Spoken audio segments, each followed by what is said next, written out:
Rema hari ini, Mazmur 121 ayat 1-2. Nyanyian ziarah. Aku melayangkan mataku ke gunung-gunung. Dari manakah akan datang pertolonganku?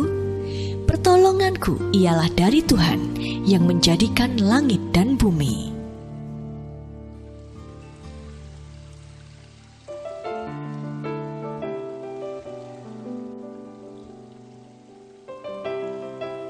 Ayat Rema hari ini ditulis oleh Raja Daud yang terkenal memiliki hubungan yang sangat intim dengan Tuhan.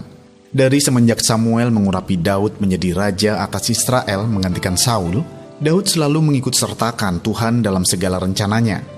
Seperti saat ketika bangsa Filistin hendak menyerang bangsa Israel, yang Daud lakukan pertama kali adalah bertanya kepada Tuhan, apakah ia harus maju menghadapi mereka? Dalam 2 Samuel 5 ayatnya yang ke-19. Padahal kalau dipikir-pikir, peperangan ini bukanlah peperangan pertama Daud. Ia bisa saja menjadi tinggi hati dan merasa bisa dengan kemampuannya sendiri. Namun Daud tetap datang kepada Tuhan dan mengandalkannya, sehingga Tuhan pun memberikan kemenangan kepada Daud. Dalam 2 Samuel 5 ayatnya yang ke-20. Kemudian di ayat 22 diceritakan bahwa bangsa Filistin tidak terima dengan kekalahan mereka dan hendak menyerang bangsa Israel kembali. Bahkan setelah kemenangan yang baru saja diraihnya pun, Daud tidak menjadi sombong dengan bertindak sesuai keinginannya sendiri. Ia kembali menanyakan kepada Tuhan apa yang harus ia lakukan. Dalam 2 Samuel 5 ayatnya yang ke-23a. Lalu Tuhan memberitahukan langkah demi langkah apa saja yang harus diperbuat Daud, dan ia pun melaksanakan apapun yang diperintahkan Tuhan kepadanya. Sehingga bangsa Israel memperoleh kemenangan sekali lagi.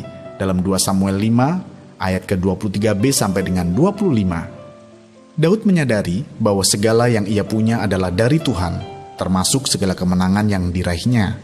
Ia pun mengakui bahwa Tuhan adalah satu-satunya sumber yang bisa menjamin kemenangan baginya. Daud tidak terkalahkan bukan karena kehebatan semata, tetapi karena ada pribadi yang kuat di belakangnya. Itulah sebabnya, hidup Daud dapat berbuah lebat dan penuh dengan keberhasilan. Berita baiknya adalah, Tuhan yang Daud sembah adalah Tuhan yang sama dengan yang kita sembah. Tuhan yang telah memberikan kemenangan kepada Daud juga dapat memberikan hidup yang berkemenangan kepada kita. Dengan kita menjadikan Tuhan sebagai satu-satunya penyokong dalam hidup kita, maka kita pun juga dapat berbuah lebat. Sudahkah Anda menjadikan Tuhan sebagai satu-satunya penyokong hidup Anda? Menurut Anda, mengapa Anda perlu menjadikan Tuhan sebagai sumber sokongan dalam hidup Anda? Bagaimana dengan menjadikan Tuhan sebagai satu-satunya penyokong dalam hidup kita dapat memampukan kita untuk berbuah lebat? Renungkanlah.